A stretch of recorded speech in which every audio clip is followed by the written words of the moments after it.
নমস্কার, আমি ডক্টর কৌশিক সরকার। আজকে আমি প্রস্টেট সার্জারি নিয়ে কিছু কথা বলবো। প্রস্টেট সার্জারির ইন্ডিকেশন নিয়ে এর আগেও আমি অনেক ভিডিও করেছি, আপনি দেখে থাকতে পারেন। এখন prostate surgery maximum minimally invasive surgery বা মাইক্রো সার্জারি দিয়েই আমরা করি। যেটা ভগবান যে রাস্তাটা তৈরি করে দিয়েছে পেচ্ছাপ করার জন্য, সেই রাস্তা দিয়ে ঢুকি আমরা প্রস্টেট গ্ল্যান্ডটাকে বার করি এবং একটা ক্যাথিটার পরিয়ে দিই অপারেশনের পর, যেটা কিছুদিন থাকে। এবার আমরা একটা কথা শুনে থাকি যে স্যার ওপেন হবে না তো। এটা কিন্তু আজকাল খুব কমন জিনিস যে কেউ ওপেন করতে চায় না।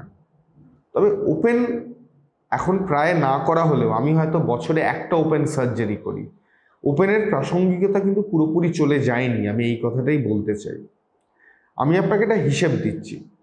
আজকাল প্রস্টেটের সার্জারি আগের থেকে অনেক কমে গেছে। কতটা কমে গেছে সিনিয়র, আমার থেকেও যারা সিনিয়র ডাক্তারবাবুরা তারা বলতে পারেন। তার কারণটা মেনলি হচ্ছে এখন ওষুধ অনেক ভালো এসে গেছে, তার ফলে লোকে অপারেশন করাতে আসছে কম, লোকে ওষুধ খেয়েই কিওর হয়ে যাচ্ছে। তা সত্ত্বেও কিছু পেশেন্ট আছে যারা ওষুধে কমপ্লিট রিলিফ পান না, তাদের সার্জিক্যাল কিওরের কথা ভাবতেই হয়।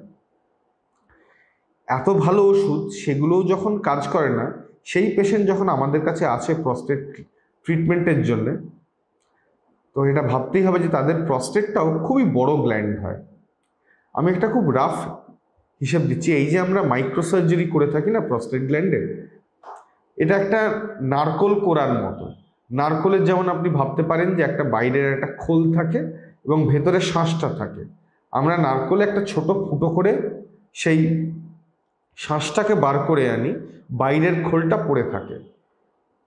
এই যে আমরা প্রস্টেটটাকে যদি আমরা কুড়ে কুড়ে বার করে আনি, শরীরের যে কোনো জায়গায় কুড়লে কি হবে বা কাটলে কি হবে? রক্ত বেরোবে। তো এই রক্ত যদি জমতে থাকে তাহলে তো আমি অপারেশনের জায়গাটাই দেখতে পাবো না, তাই না? তো এই রক্তটাকে ধুয়ে দেওয়ার জন্য সারাক্ষণ আমরা বাইরে থেকে জল দিতে থাকি।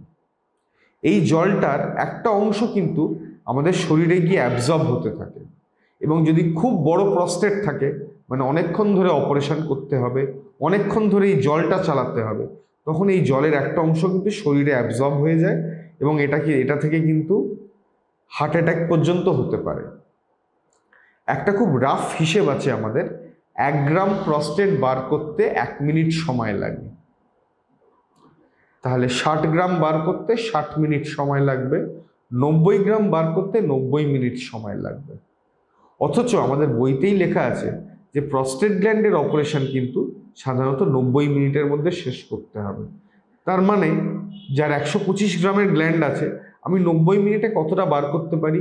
হিসেব অনুযায়ী 90, কিন্তু পড়ে থাকবে 35। মানে আপনি মাইক্রো করালেন কিন্তু আপনার কিছুটা ওয়েট প্রস্টেট পড়ে থাকলো, যেটা ভবিষ্যতে আপনার সমস্যা করতেও পারে, নাও করতে পারে।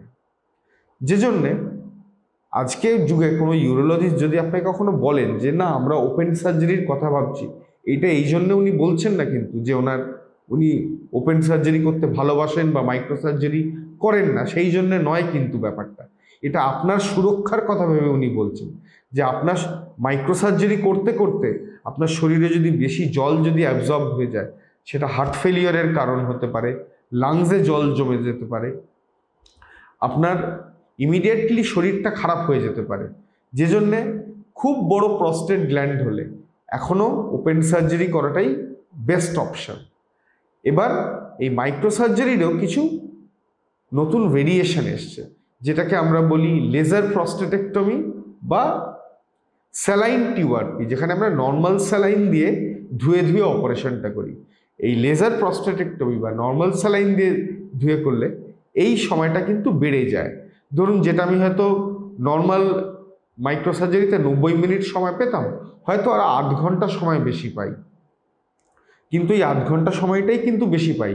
তারপরেও এর থেকেও যদি বড় গ্ল্যান্ড থাকে, যদি আমি ঠিক সময়ের মধ্যে গ্ল্যান্ডটাকে যদি বার না করতে পারি, আমার তো অপারেশন শেষ যদি না করতে পারি, তাহলে তো আমার অপারেশন করারই কোনো মানে হলো না, তাই না? আমি যদি এটা অপারেশন সুচারুভাবে শুরু করে আমি যদি পুরো গ্ল্যান্ডটা যদি বার না করতে পারি, তাহলে আমার অপারেশনের পারপাসটা লস্ট। মাইক্রো সার্জারি হোক বা ওপেন সার্জারি হোক, প্রস্টেট সার্জারির উদ্দেশ্য হচ্ছে যে অংশটা প্রস্টেট গ্ল্যান্ড আমাদের ইউরিন করতে অসুবিধা করছে, সেই অংশটাকে পুরো বাদ দেওয়া। মাইক্রো সার্জারি মানে এই নয় যে আমি মাইক্রো সার্জারিতে আমি কম গ্ল্যান্ড বাদ দিচ্ছি বা ওপেন সার্জারিতে আমি বেশি গ্ল্যান্ড বাদ দিচ্ছি। আমার উদ্দেশ্য একই দুটো ক্ষেত্রেই। আমি ওপেন সার্জারি যখন করব, it is with the idea যে আমি পুরো গ্ল্যান্ডটাই আমি বাদ দেবো।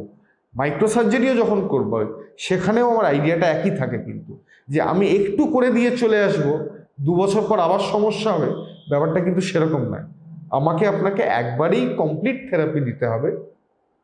তো সেই জন্যে এই একবারে সার্জারি করলে আপনি বাকি জীবনের জন্য আর প্রস্টেটের সমস্যা হবে না, এই সিদ্ধান্তটা আপনার ডাক্তারবাবুর উপরেই ছেড়ে দিন আপনি, যে কোনটা করলে আপনি একবারে প্রস্টেট মুক্ত হবেন বা আর আপনার ইউরিনারি প্রবলেম আর ভবিষ্যতে হবে না। ওপেন সার্জারি খুব কম করা হয়, আমি বারবার বলছি, বছরে একটা করি কি তাও হয়তো নয়, কিন্তু যদি খুব বড় গ্ল্যান্ড পাওয়া যায়, ওপেন সার্জারি এখনও কিন্তু বেস্ট অপশন।